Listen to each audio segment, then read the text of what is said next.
খাচ্ছে first time biryani homemade biryani. বড়দের জন্য যা বানানো হয়েছিল সেই বিরিয়ানি খাচ্ছে। আমরা যা বিরিয়ানি খাবো ও সেটাই খাচ্ছে। সেম। কেমন মা?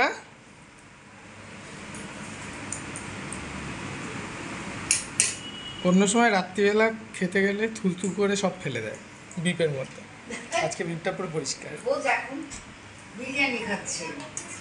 এইটুকুনি বাচ্চা, বয়স 19 মাস, মধ্যমগ্রামে বিরিয়ানি হবে ইনফ্লুয়েন্স হয়ে এখন বিরিয়ানি খাওয়া শুরু করে দিয়েছে। ও বুঝতে পেরেছে যে মধ্যমগ্রামে বিরিয়ানি হয়, সুতরাং আমাকে বিরিয়ানি খেতে। উজ্জ্বলদার বিরিয়ানি তো খাচ্ছে না, খাচ্ছে বাড়ির বিরিয়ানি। বলছে মধ্যমগ্রামের ইনফ্লুয়েন্সড। বিরিয়ানি হাব বলে, ইনফ্লুয়েন্সড। ওরও বিরিয়ানি। ওইটা ওর মার বিরিয়ানি, মা বানানো। দেবো মা, মানানির বিরিয়ানি।